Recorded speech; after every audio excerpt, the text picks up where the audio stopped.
Bientôt 14 h sur BFM TV. Bienvenue à vous si vous nous rejoignez. Bonjour et bonjour Benjamin. Bonjour Fanny, bonjour à tous. Et à la une de l'actualité de ce dimanche, on commence tout d'abord avec cette annonce importante qui va sans doute faire beaucoup réagir. Elle a été faite par Gabriel Attal dans BFM Politique à la mi-journée. Dans les 16 départements confinés, il est désormais interdit de recevoir des gens chez soi. C'est ce qu'a indiqué le porte-parole du gouvernement. On l'écoute. Vous ne pouvez pas inviter chez vous des personnes pour un dîner. Aujourd'hui, encore une fois, la logique, c'est chacun chez soi ou alors dehors. Voilà. Donc c'est zéro. Donc il n'y a plus de règle des 6, elle est caduque.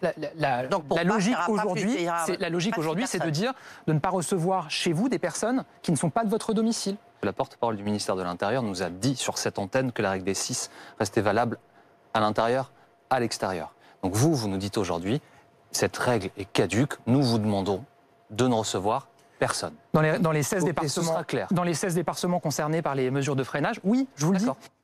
24 heures et puis s'en va. La première attestation de déplacement a été envoyée à la corbeille. Pour les déplacements courts, il suffira d'un justificatif de domicile. C'est seulement si vous allez au-delà de 10 km qu'il faudra remplir une nouvelle attestation. Et puis il y a aussi une autre attestation, cette fois-ci pour le couvre-feu de 19 h à 6 h du matin. Deuxième jour donc pour l'application de ces nouvelles mesures et la vie dans les 16 départements concernés n'a pas vraiment changé. Anthony Lebeau, c'est au Bois de Boulogne où un sentiment de liberté s'est répandu. C'est finalement un dimanche presque habituel.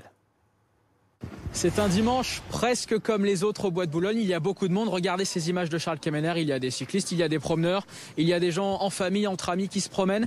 Il y a un sentiment un petit peu de liberté. Mais il n'y a pas de limitation d'horaire dans ces déplacements entre 6 h et 19 h. Mais dans l'air, il y a aussi de la lassitude, de la résignation. Ils comprennent dans l'ensemble ces mesures parce que la situation sanitaire est tendue. On les a interrogés. Écoutez leur réaction au micro de David Bouteiller et de Charles Kemener. Il fait pas beau, c'est le moment. On le fait maintenant, un mois. Si ça peut aller mieux après, qu'il y aura plus de vaccination, je suis parfaitement pour. C'est pas agréable, mais bon. Je suis obligé d'accepter en fait. Je suis obligé d'accepter, puis il faut vivre avec maintenant. On est obligé de vivre avec et d'accepter ça. J'ai pas le choix quoi. Moi, je le vis plutôt bien.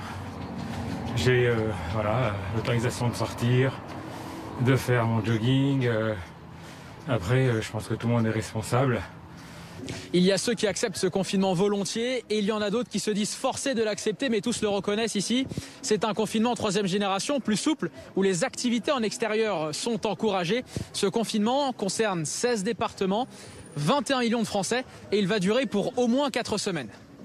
Et puis outre-Rhin, l'Allemagne se préparait à un nouveau tour de vis. Angela Merkel entend prolonger en avril et jusqu'à une date encore à déterminer les restrictions anti-Covid en place actuellement, selon un document gouvernemental qui servira de base de travail à une réunion prévue demain sur le sujet entre la chancelière et les régions allemandes. À suivre sur BFM TV, notre long format consacré à Harry et Meghan. Harry et Meghan, les affranchis, c'est dans un instant.